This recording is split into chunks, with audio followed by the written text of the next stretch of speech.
In an expensive market, investors would do well to look at a couple of companies that are turning themselves around. I'm Jack Otter, editor of BARRON'S.com. I'm here with Jack Howe, senior editor at the magazine. So this week we wrote about two companies that are bouncing nicely this morning in their stock price. Both of them have been kind of a mess in their own way. Let's start with Goodyear. Goodyear Tire, of course. Everyone knows the company, kind of boring, but the stock's up nicely today. Yeah, I mean, I think of the tire business as being a really tough business, and you know, I guess I hadn't looked at Goodyear in a while, but it really makes sense. When you look at car sales here in the U.S., we bounced back from an annual pace of below 10 million vehicles in the depths of the recession to around 16 million now, almost pre-recession levels. And what happens is the tires that you sell on new cars, the margins are pretty low because the manufacturers have a lot of negotiating power.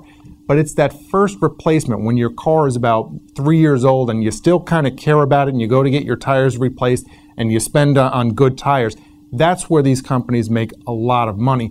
And we're just now reaching that kind of replacement area with cars in the U.S. Now, Europe hasn't bounced back that quickly, but it's started to grow. So it looks like a pathway to growth here for Goodyear. And they've also made some positive changes. Closing down a tire factory in France, for example, which doesn't come to mind as a place where I'd like to manufacture tires if I were in that business, but they've cut some costs, so it looks like good growth ahead for a cheap stock. Yeah, in fact, this is the first year that used car prices are predicted to come down slightly, and the reason is the supply is finally there. 2 or 3 years ago, people started leasing again. People are going to pick up those new cars, and like you say, it's kind of an affordable luxury to put some so-called HVA tires on them, much higher margins for the company. There's been some hedge fund money going into the stock, and some of the guys out there argue that this could rise 50%. Right. Our writer mentions Tepper, David Tepper of Appaloosa, who's kind of the golden boy in the market right now. Another turnaround play, Tribune Company. I find this interesting. You know, media people love to talk about themselves, and everybody seems to be doing this. News Corp spun off us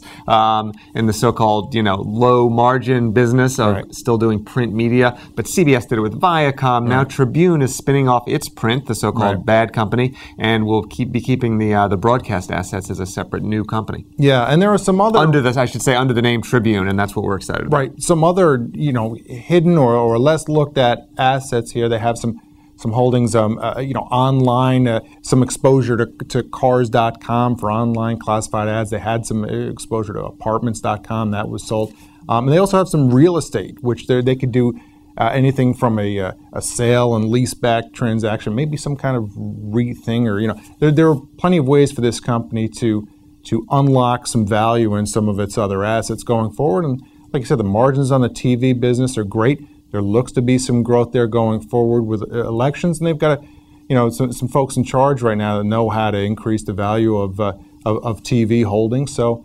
Looks to be some value to unlocking the stock. The new CEO took FX Network from an unknown to a pretty good asset. And we should say the management of Tribune was a mess for a while there. Now it's finally getting better. And of course, it is known as the world's greatest network, WGN in Chicago. Right. And this stock, as I recall, the stock got a lift last week with the announcement of the spinoff. So it's moving again now Monday morning. Right? On Barron's recommendation. Right. Thanks very much, Jack. Thanks, Jack.